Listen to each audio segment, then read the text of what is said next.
We're talking trivia about Episode 5, The Jersey Devil. An X-File?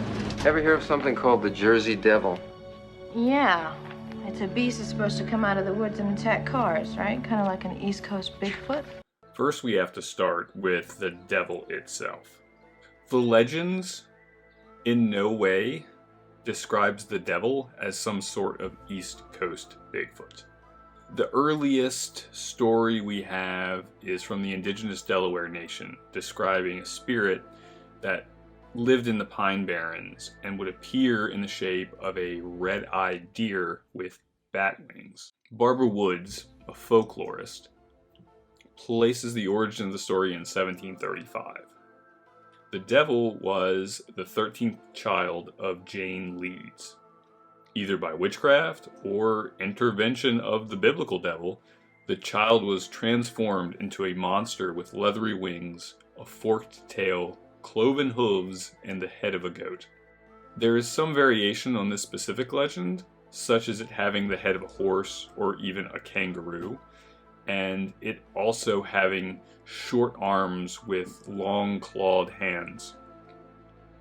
Most accounts also indicate that it had a terrifying scream.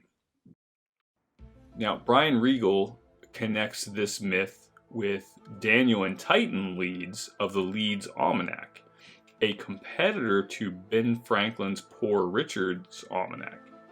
The Devil Association here acting as a kind of smear campaign in the early 18th century as old Ben sought to demonize his competitors.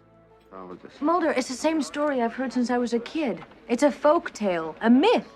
Now, an interesting thing happened that relates back to a little town very close to me here in West Virginia. There was a string of supposed sightings in the Mid-Atlantic region way back in 1909. It seems to have been sort of a region-wide panic from the winter to early spring of that year, including a site in Shepherdstown, West Virginia. Let me give you a few highlights from the newspaper of record. The Jersey Go-Devil, or Bovalipus, mighty nearly caught a colored woman near Scrabble. It is reported that the creature roosted and laid an egg in a barn halfway between Shepherdstown and Sharpsburg, Maryland. Some Sharpsburg men have taken the egg and rigged a big incubator to try and hatch it. We think the law should interfere in this matter. In the regular episode, I mentioned actor Wayne Tippett. His first film role was in Horror at Party Beach, widely regarded as one of the worst films of all time, and lampooned by the heroic efforts of Mystery Science Theater 3000. Now, coincidentally, he also played FBI Director J. Edgar Hoover in the short-lived secret alien invasion TV series Dark Skies. You'll notice if you look closely that Mulder has a distinct outline in this shot.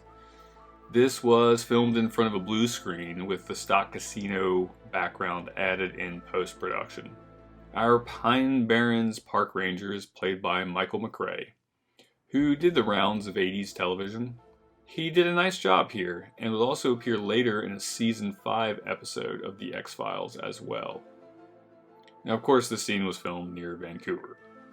But the real Pine Barrens is an ancient coniferous coastal plain ecosystem originating from the late Pleistocene. The region, some 1.1 million acres, is protected as a national conservation reserve. The soil is really poorly suited for agriculture, which likely served to protect it from the pre-industrial period on. The professor of anthropology is played by Gregory Sierra. Now, he passed away in 2021. He had more than 120 acting credits to his name, including pretty well-known stints on Barney Miller, Sanford & Son, and Murder, She Wrote. From his outfit to his performance, I'd absolutely buy him being an anthropologist. The Beast Woman, Jersey Devil, was played by Claire Stansfield, who stands about 6'1". And they wanted to film her as close to fully nude as they could in network television standards to suggest some kind of prehistoric primitiveness to fit with Carter's Neanderthal notion.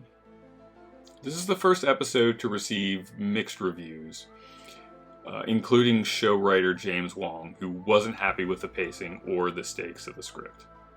That's it. That's Jersey Devil Trivia. Next up is Episode 6, Shadows.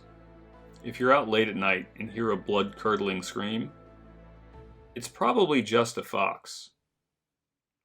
Probably.